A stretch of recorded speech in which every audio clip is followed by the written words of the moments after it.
Once a child is identified as needing extra support, it doesn't matter if it's under the multi-tier system, under 504, or special education. There are two different forms of support. One's called accommodations, the other's called modifications. Accommodations are things that will help your child do the things that all other children are doing in the classroom. A lot of times caregivers will think that accommodations are crutches for your child, but on the contrary, these are stepping stools that help your child do the same thing that other children are doing. What are the most common accommodations that are used with children with ADHD in the classroom? Checking for understanding. This is where the teacher will come by your child's desk or where they're standing and ask the child to repeat or rephrase what she had asked them to do. For example, she said, please take out your pen or pencil. She'll come by and say, hey, what did I just ask you to do? Another accommodation is extra time. Children with ADHD cannot sit there and do all the assignments at one time. Sometimes they will need extra time. So teachers will allow the child to start the assignment in the classroom, but may pull them back maybe at recess or lunch, or have them come into the classroom a little bit early to finish the assignment. Taking frequent breaks. For a child with ADHD, it's important that they do have breaks, even at home. For doing their homework, there should be allowed time to get up, go take a break. So 5 minutes doing an assignment, take a 1 minute, 2 minute break, come back and continue working. Students with ADHD will not sit for 20 minutes and do an assignment. Redirect is another accommodation that teachers will use, and this is just maybe calling out to your child and saying, we're working on number 3, and then helping them redirect to their activity. Copy of notes. Nowadays, a lot of students, especially in middle school and high school, the teachers will give lecture notes. Parents can request, or the child can request, a copy of the notes, because students with ADHD have a difficult time copying notes off the board or keeping track of where the teacher is.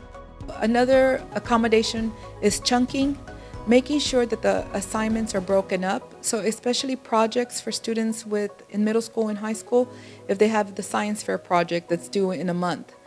Chunking the steps for the child in 2 days you have to have this done, and by next week you have to have this done. So chunking the assignment into different parts.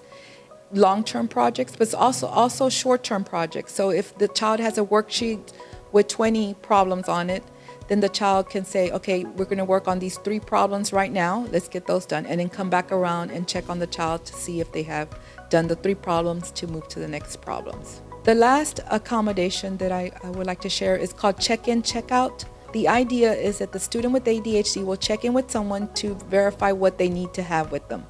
So in the morning when they get to school, they would check in and say, I have my agenda, I have my pencil, I have my backpack, and I have my homework. And then they can go over, okay, where do you go first? What are you doing second period? What are you doing third period? The idea is to have someone to check in, and then the same thing at the end of the day, check out.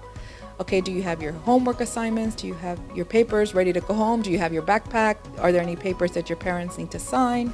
And make sure they have everything. This check-in, check-out also works at home. So for caregivers, you can also check in with them before they leave in the morning, and then at night before they go to bed, check out with them, make sure everything's ready in the room. For students with ADHD, organization is a big key. I also want caregivers to think about accommodations as support systems for behaviors. So check-in, check-out can also be used for behavior reminders. So if a child is walking into a classroom, the teacher can say right before they walk in, hey, what are we expecting for you to do today? So walk to your seat, take out your pencil, and then they got a reminder about that accommodation. So caregivers, if you're having difficulty with your child staying in the seat or raising their hand, you can work on some accommodations where the teacher can assist them to remember what is expected of them as well.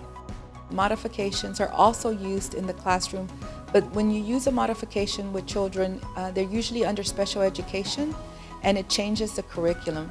When a modification is placed, it means that the child is no longer learning what all the other children are learning. And that is okay, because that's where your child is and that's what they need. But I do want caregivers to understand that there is a difference between accommodations and modifications. I'm just going to restate that accommodations are used across all 3 systems, the multi-tier system, the Section 504, and in special education. Modifications are only used under special education.